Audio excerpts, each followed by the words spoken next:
Welcome to the show Place of the Shore, Disney's Boardwalk Resort.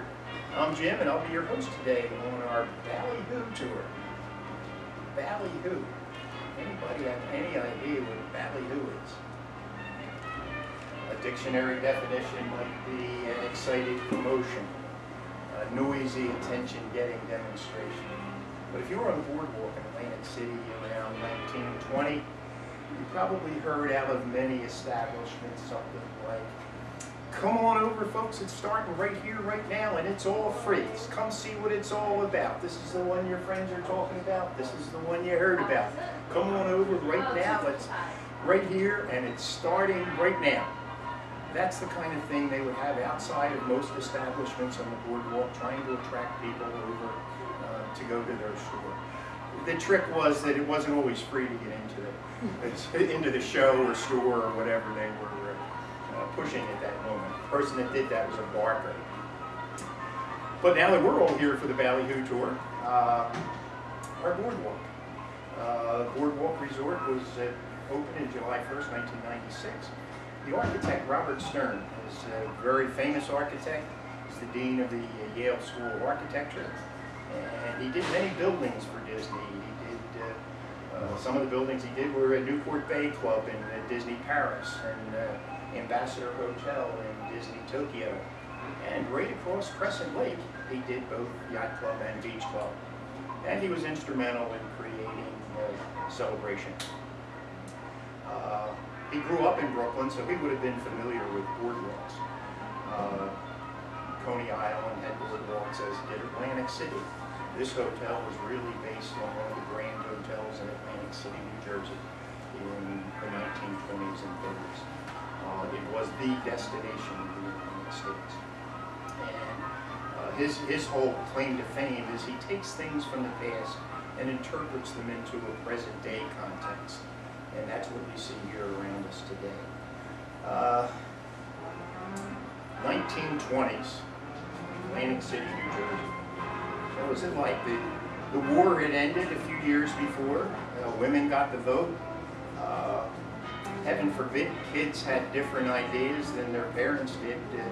It was the era of the flappers. The young women were using makeup and shortening hemlines, cutting their hair shorter. Jobs were plentiful after the war. Most of the factories had turned into making consumer goods. One of the big things that triggered the outpouring of consumer goods was something they called the lease purchase. We think of it today as credit. That really allowed the economy in the 20s to boom. That's why they refer to it as the Roaring 20s. People had money, they worked hard, and they wanted to have fun. Atlantic City was the place to go. It was the Las Vegas, the Disney World, everything rolled into one at that time. There was no other option. The local towns all had some things, but Atlantic City had all the big name entertainment. They had a beach, they had a boardwalk, they had amusements, and it was during the time of Prohibition, and they kind of ignored the Prohibition laws in Atlantic City. It was very easy to obtain alcohol. So it was a very different time than the times preceding it. And here we are in one of the grand hotels. And what do you think people did in a grand hotel in 1920? No televisions, no computers, no smartphones, no camcorders. What did they do? Any ideas? They socialized. One of the things, this was not an inexpensive place to get to. It was only early in the 1900s they had roads to Atlantic City. Before that, you could only get here by train. It was really developed by a railroad. Two investors in Philadelphia created Atlantic City because it was the closest point to Philadelphia, which is a large population center. They built a railroad, they built a hotel at the end of it, the United States Hotel, biggest hotel in America, 600 rooms. And from that it grew. But when people came to Atlantic City, a lot of times it was to see who was there and to be seen that you were there. So people watching was still a big sport back in the 20s. the things that they did in a hotel like this would have been in a lounge. They sit and read. They might have read a book, read a newspaper, talked to other people. But if you look around, you'll see some of the other things they did. Game boards. You'll see various game boards scattered around here. Tell it to the judge, go to the head of the class, speed them. Games, 20s and 30s was certainly the heyday of games. Having worked in the game industry for a little while, I can tell you that that was the case. More games were coming out in the 20s and 30s than at any time before or since. I didn't mention Monopoly. Monopoly didn't come out until about 1935. Monopoly, everybody connects to Atlantic City. The streets are all named, the streets in Monopoly are all named after Atlantic City streets. Another thing they would have done, books. No hotel would be without a library, without books scattered about for people to read. And lastly, something that they would have had would be a radio. Today we take radios for granted. In 1920, radios like we see here didn't exist. They were crystal sets in 1920. A crystal set was a radio you made yourself. You went to the store and bought some parts and bought a crystal, and you could receive one station, a very scratchy station, if you were in the right location. Other than that, you didn't have radio. 1922 is when the vacuum tube was created, and that's when the first manufactured radios started coming out. There was music on the radio. There would have been news. In 1920, some of the radio broadcasters wanted to broadcast the news, and the newspapers fought that desperately, but it didn't work. The radios were broadcasting the news. Entertainment shows didn't come out until about 1922, and with entertainment came commercials. So they're the kinds of things that you would have seen in a hotel in 1920. We're going to take a walk through our hotel. We're going to go out here. We're going to go through our lobby, down to our signature pool, and out onto the boardwalk. Should take about 45 minutes. Have any questions, please interrupt me. Trunks. People going to Atlantic City weren't going for a day or a long weekend. They were going for weeks, if not months. So they would ship their trunks ahead of time. Didn't bring suitcases. They were coming for the long term. So obviously it wasn't, the Grand Hotels certainly weren't places for the not well-to-do. But that's the kind of trunk that they would have shipped their clothes to Atlantic City in. Jim, what is that? That's a projector. Oh, okay.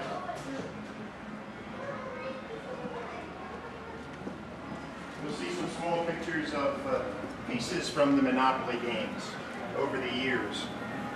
From time to time they change. I think one of them just changed in the last year or two. They have a worldwide vote on which ones they should get rid of and which ones to keep. I think the new one is a cat. I'm not sure which ones they got rid of.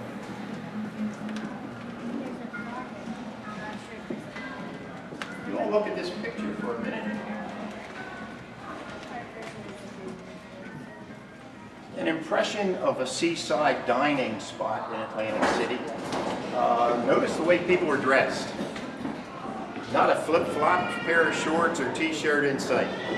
That would have been the standard morning, noon, and night in Atlantic City. Having been in Atlantic City in the 50s, I can tell you that in the 50s it was still that way. My oldest recollection of Atlantic City is in the summertime, people wearing furs. And it was really a case of seeing who was there and being seen. But that would have been a typical seaside restaurant. We're going to go down this way. Yeah, but you do right. I'd like to point out these two photos. You can see the beach in Atlanta. Has anybody been to Atlantic City? Have you been to Atlantic City before the casinos? I was on the steel pier. Oh, okay, good. You can see the beach at Atlantic City was a large beach, and you can see this is certainly later than the 20s. It was pretty built up at this point. I like to point out in this picture, you have the beach, you have a boardwalk, and notice how the hotels are set back.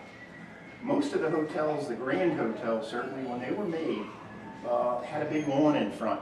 And the reason for that was they wanted people walking from the beach to get the sand off their feet before they went in the lobby. That's funny.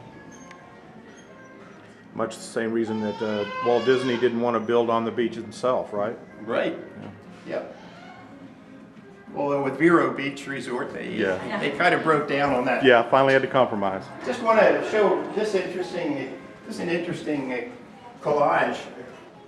Various postcards from probably a little after the 20s. Postcards came out in the mid to latter part of the 1800s. Original cards were plain white cards. Weren't accepted readily. People didn't like the idea of the notes they were writing would be read by everybody else. Up to that point, you would write on paper and put it in an envelope. So the cards, they started to become popular, and as soon as they became popular, the post office thought, this is a great idea. We're going to start selling penny postcards, which had the postage on them.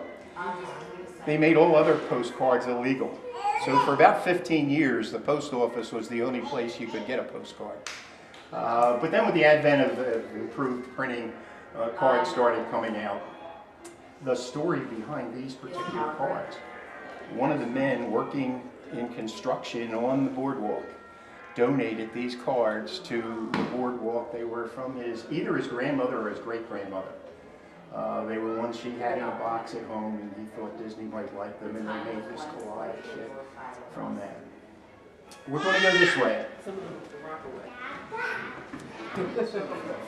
Both Coney Island and the Atlantic coast, not all of Atlantic City, but showing the typical kinds of buildings that would have been built. There's a pier, there's buildings that were probably small hotels or rooming houses.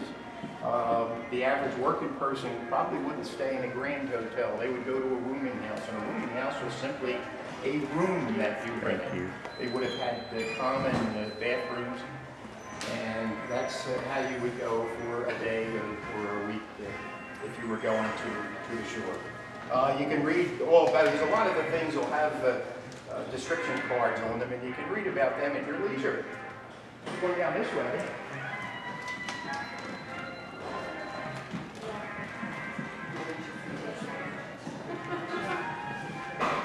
We're going to look at this photo, this picture here. This is an impression by Disney Imagineers of this boardwalk as it might appear in 1920. Notice the curve of if you were out front at our boardwalk, you can notice the curve. It's sort of a rough impression of this boardwalk, the amusements in the background. Notice the way people are dressed. Rolling chairs, very common in Atlantic City. If you really wanted to be seen, you would rent a rolling chair. A man pushed you down the boardwalk and you could really show off. The exciting thing in here are lights. It's all brightly lit, which would have been something spectacular, certainly in 1920. Electricity was in less than a third of the country. So if you were going to have a destination resort, having it brightly lit would have been a spectacular thing to see. Because most people probably, if they didn't live in a city, they probably didn't have electricity in 1920. By the end of the 20s, about 2/3 of the country was electrified. So a big change in 10 years. If you look on the front of the buffet, you'll see various amusements of the time. From doing some research, I think most of these amusements are from Coney Island. But that's the type of thing you would have seen around the turn of the century, early 1900s. You'll see some other paintings on the walls behind us here. Right here, a mutoscope would have been in a penny arcade at the time. This particular one came from the penny arcade that was initially on Main Street in the Magic Kingdom here. It has since been closed. If anybody as a kid made a little flip card where you get a pad and draw on the corners and then flip the pages, that's what this is. If you look in there and turn the crank, you can see it. Sometimes they get jammed up, but this one's working. I like to say that was YouTube in 1920. Okay, we're going to come down this way. Another view of the same concept here of this boardwalk in 1920 in Atlantic City. And again, these rolling chairs are as I remember the rolling chairs in Atlantic City. Comes the train. Have a good trip. Thank you.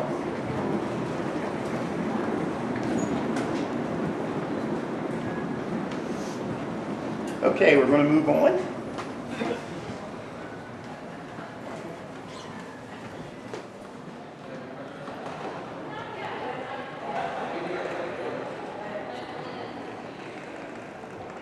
Our hippocampus electroleer. Hippocampus, Greek mythology, would have been seen pulling Poseidon's chariot through the waves. Half horse, half sea creature. We like to say our sea creature is the tail of a mermaid.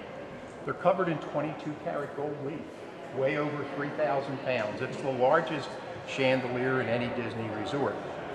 Up above, electroleer. Thomas Edison came out with the electric lights in right around the turn of the century, Menlo Park, New Jersey. And he thought up till then chandeliers had candles. And he thought it needed a different name since it was going to be electrified. So he came up with the term electroleer. Obviously never caught on. The glass globe on the bottom. When Boardwalk was built, that was a time capsule. It was filled with things that were supposed to be open 50 years from 1996. During a cleaning, it was broken. The pieces came out, they put a plain glass globe up, and the time capsule materials are at a different part of the boardwalk right now. Our carousel. If you look at the flag on the top of the carousel, MC Ilion, Supreme Carousel. MC Ilion was a master wood carver in Coney Island in the late 1900s. And his specialty was carving horses. On a carousel, no two horses are the same. And his specialty was carving horses for the carousel makers. And we see it's just getting ready to go on. It goes on about every half hour. Right around the 1910 to 1920, he decided to go into business for himself and make his own carousels. And this was his sample. So that carousel is over 100 years old. Disney bought it from his family the year before Boardwalk opened, 1995, refurbished it, and there it is. Talking to some carousel experts who have gone on the tour, the third carousel that he is considered the finest carousel that was ever made. And you have to consider between 1880 and 1930, over 4,000 carousels were made in America. Today there's less than 150 carousels in America. If you're into hidden Mickeys, there are some hidden Mickeys on some of those horses.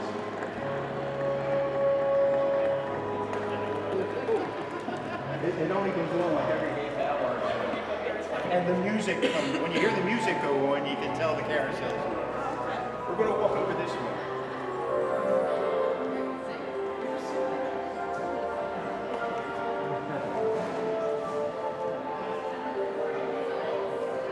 I don't think you would have seen in any of the green hotels. There's a big wild one again, a place to see and be seen.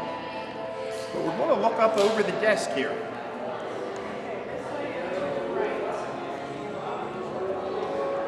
Some very ornate frames. They're actually not picture frames. We were just looking at something very similar on the carousel. They're called rounding boards, and they were the decorative edge around a carousel. Disney took 3 actual rounding boards and put the Disney castles in a real-life situation. On my right over here is the castle at Disneyland in California. In the center is the castle at Disneyland Paris. Our castle. The thing about the one in Disneyland Paris, France has so many castles, real castles, that they had to be very specific in building them.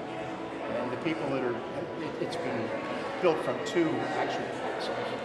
And people tell me it's much smaller than any of our Disney World or Disneyland castles. I'm going to walk over here.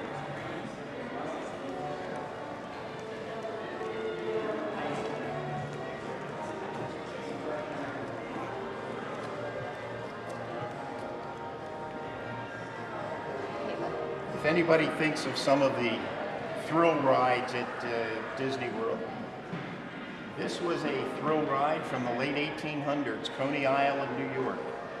It's called the Flip Flap Railroad. It was the first roller coaster with a loop. The problem with it was that the loop was so small, and the forces put on the human body in a loop that small, and being a perfect circle, was much higher than a fighter pilot experiences today. It was over 12 Gs, so it wasn't around very long. In addition to that, it only had a 2-person car, so it wasn't profitable either. You can see up here in the corner a picture of the real one. It was in Coney Island, right around the turn of the century. On either side of the fireplace, 2 chairs. They're called nanny chairs. Back in the 1800s, when the nanny would take her charge to the amusement park and go on the carousel, there was no place for the nanny. It would have been improper even to sit side saddle on a horse. So they come up with the concept of putting a chair right on the carousel for the nanny to sit on, so she could sit right next to the child who was on the horse. You can see recent carousels all have a bench, which is really the extension of that. The bench is called a chariot in the present day carousel. But originally there were no benches, there wasn't a place to sit, so they used nanny chairs. Anyone familiar with Atlantic City is familiar with Lucy. In the late 1800s, when Atlantic City was developed, and other than the center of the city, there was surrounding ground with all barren wasteland. Real estate developer decided to develop that land. How do I attract people down to this barren wasteland and sell them property? He got a patent on an on an animal-shaped building. So for 17 years, he was the only one in the United States that could build a building in the shape of any animal. The first one he built was in Atlantic City. The name is Lucy. It's 6 stories tall. People refer to it as the Elephant Hotel.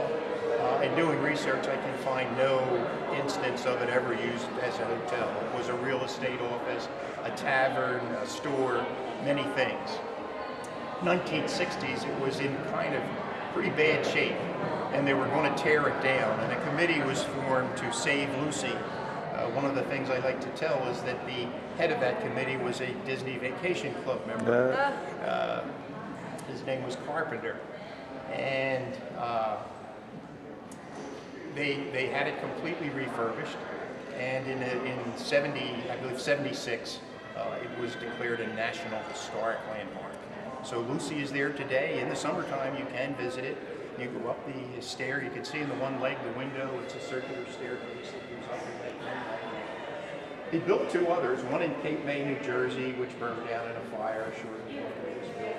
And he built a bigger one at Coney Island, 14 stories tall. And that was around for 2 years.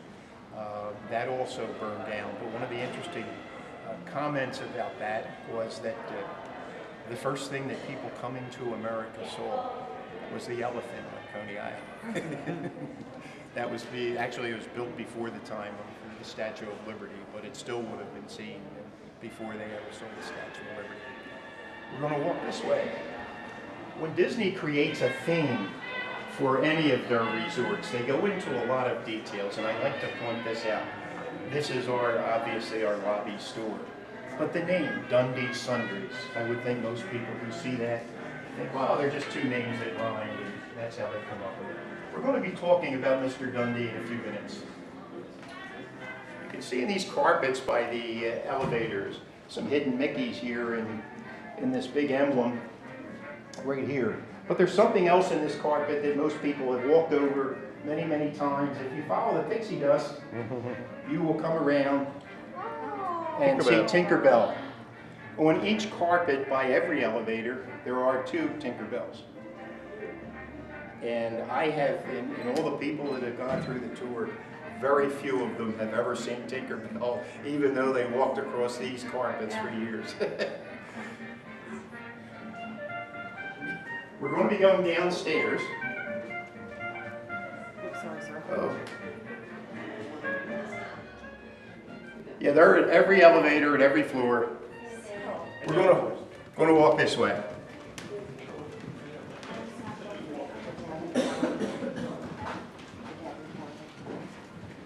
Our health club, Muscles and Bustles. I like to think of that as a place that people don't know how to enjoy a vacation go to. Yeah.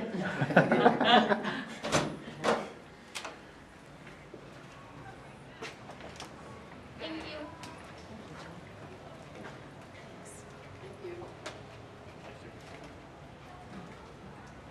We're going to go out here to our signature pool.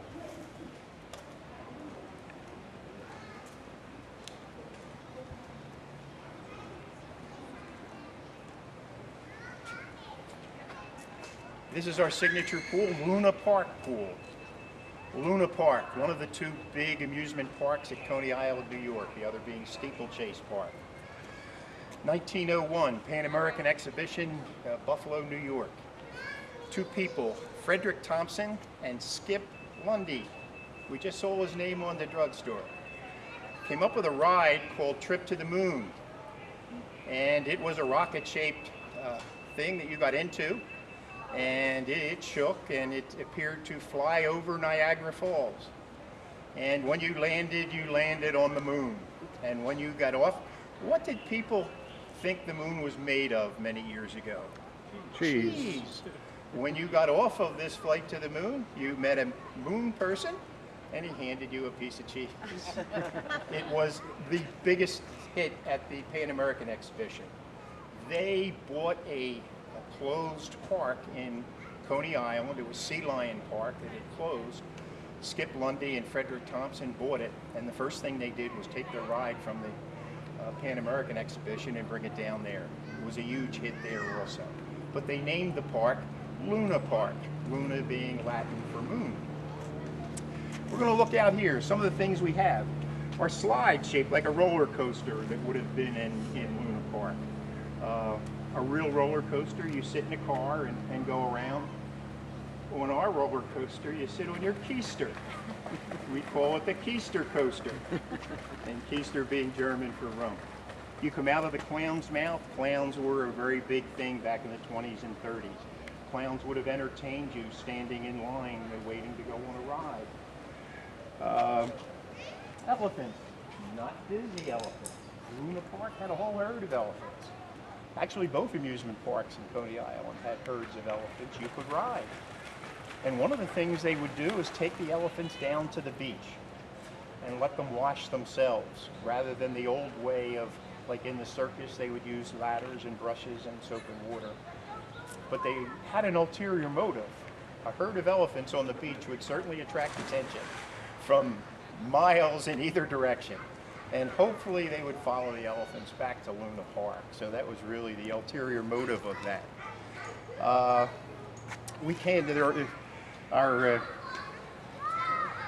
carousel here is our snack bar and bar.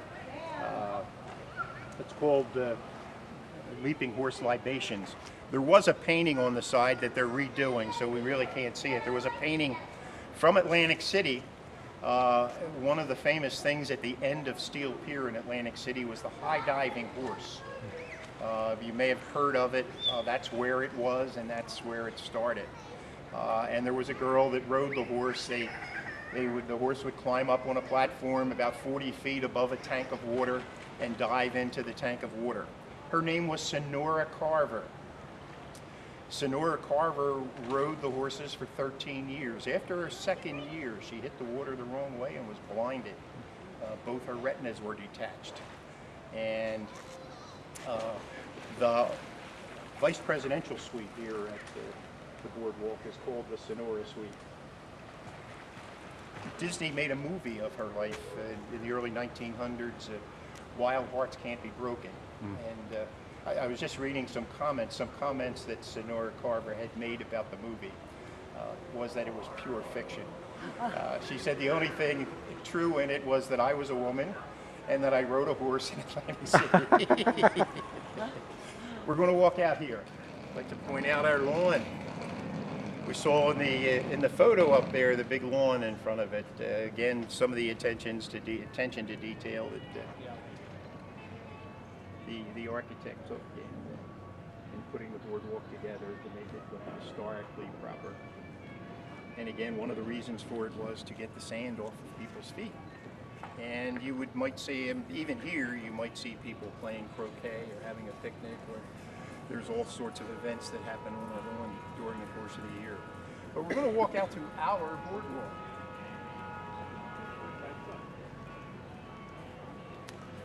As on any boardwalk, there are many stores. Probably all boardwalks are noted for having shopping, for having dining, and for having entertainment, and ours is no exception.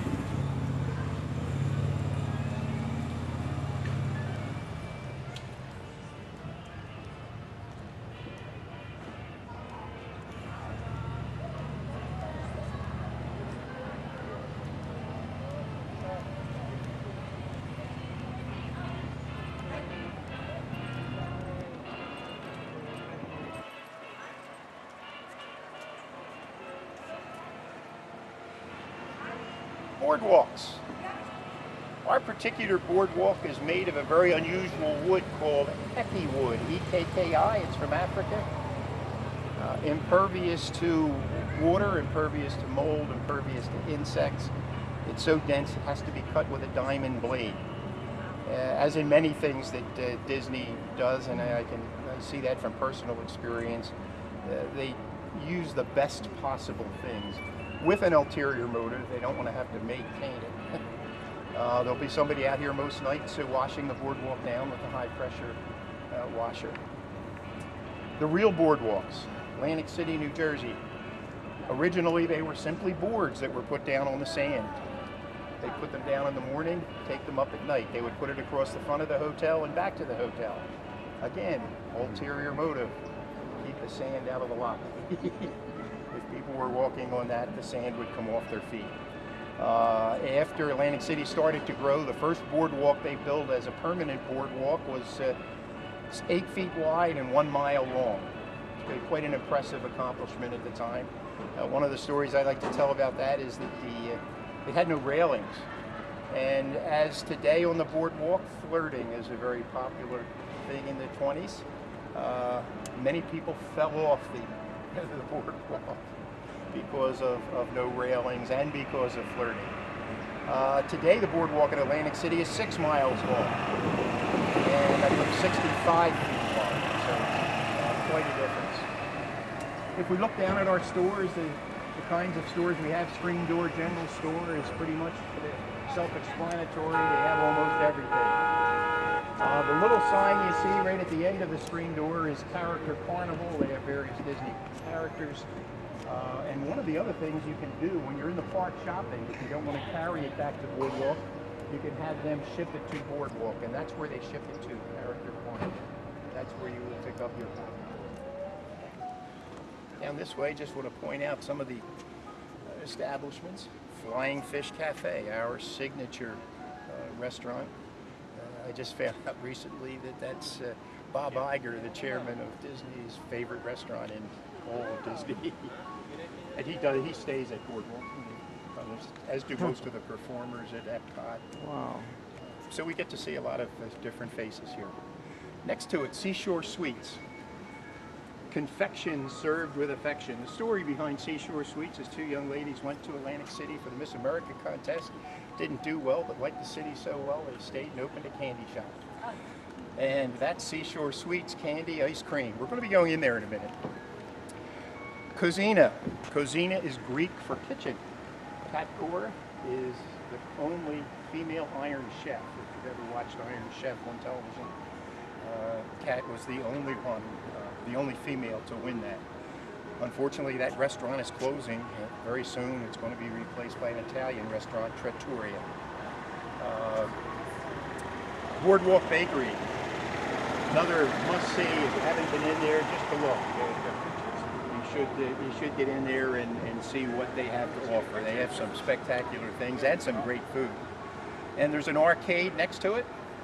And down at the end is ESPN Club. And there's a structure on top of ESPN Club with flags on it.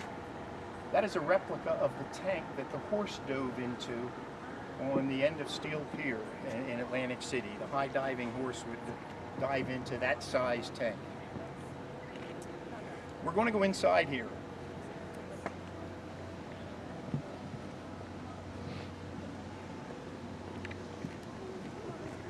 The Miss America pageant. And if you look up around here are pictures of all the Miss Americas. Right up here in the corner, 1921, first Miss America. Why did the Miss America pageant start? Well, it wasn't originally a Miss America pageant. Atlantic City, being on the northeast coast, had a very short summer season. The business people in Atlantic City wanted to see how they could extend the summer season, how they could get people to stay in Atlantic City after Labor Day. And so someone came up with the idea of let's have a beauty contest or a bathing beauty parade on the boardwalk. They did some advertising, got some local people. It wasn't a national contest at that point. They were just from a few of the local states. A young girl won it in the first year. She was 16 years old. And the interesting thing I find about the first one that they had is 100,000 people showed up for this first bathing beauty contest. If you look at the second one, 1922, 1923, she won twice, another young girl. And I was just reading that she actually came in second the next year. And that's when they passed a law in the Miss America pageant that you could not win more than once. Another interesting one to look at is over here. If we look up in this corner, 1984. There's two 1984s. Any idea why? The one next to the corner is Vanessa Williams, who was in a scandal that took the title away, and the runner-up became Miss America. And it goes all the way around here to 2007. Why did we stop doing it in 2007? Miss America went to Las Vegas. But last year, it came back again. Disney had ABC picked up the rights for the next 5 years. It will be in Atlantic City. One of the interesting things about where the Miss America pageant is held, if anybody's ever seen it on television, you're only seeing the last day of the Miss America pageant. There's actually things going on for the whole week. But the interesting thing about Convention Hall in Atlantic City, it's noted for something rather different than the Miss America pageant. It has the largest musical instrument in the world, a 33,000 pipe organ. There's no organ even close to the size of the organ in Convention Hall in Atlantic City. And here in our sweet shop, we have cookies, cakes, and ice cream. And right there's some ice cream for all of you. Enjoy. When they were developing Boardwalk, there were some things in the plans that didn't come to be. One of them, the original plans had a carousel on the boardwalk. Another one had a pier going out into the lake with a Ferris wheel on it. Two things that didn't quite make it. But as in any of Disney's projects, what you see is only the tip of the iceberg. They have many, many other ideas for anything you're looking at in Disney. The other thing I'd like to point out before we go, the times we're talking about are the times of Walt Disney. 1923, Walt was broke, went to California, started Disney Brothers Studios with his brother Roy. Anybody know of the Disney Fan Club D23 references 1923 when this really all started. The distributors wanted to see a name on the company rather than a group of people like Disney Brothers. And so they changed it in 1925 to Walt Disney Studios. In 1928, any idea what happened?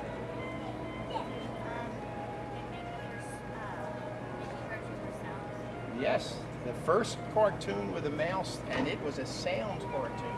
And what was it called? Steamboat Willie. And that's what started all of this. And from there, we went to color in 1935. The first color cartoon in 1937 was the first full-length animated picture, which is Snow White and the Seven Dwarfs. And the interesting thing about this, Walt really could see the future. Movies up to that time would have a feature film and many, many cartoons. And he could see the popularity of movies coming where one day they were going to have two features and no or very few cartoons, which would have been disastrous for any company based on cartoons. And that was really the driving force to establish a full-length animated picture. And that was Snow White. The rest is history. Huh. That's pretty much all I have. If you have any questions, I'm around all day. I'll be out front. Tell us a little bit about Walt's attic. Walt's Attic. One of the original, in the original plan, there was a plan for Walt's Attic, which might have been a restaurant or might have been many things. If you come over here and look at Jelly Rolls, you see a railing up there. That railing is around Walt's Attic. Very difficult to get into. We are working on trying to have the tour go to Walt's Attic. Very unique period furnishings in there. And it's used for gatherings. Some small weddings are held there, company receptions. It's open. Pardon? It's open online. I've got it in many times. Yeah. Yeah, well, most times I go up there and you can't get in there. They keep it locked up. People are watching fireworks out there. Yeah. You know? Well, that's usually by invitation. Oh, okay. Well, the other day we were out there, we saw them. I've done it many times. Yeah. Yeah. This is walking. But 9 out of 10 times you go up there and it's locked. Because they only open it for when it's supposed to be kept locked, which is why we can't do the tour, because you got to get the catering people to open it up.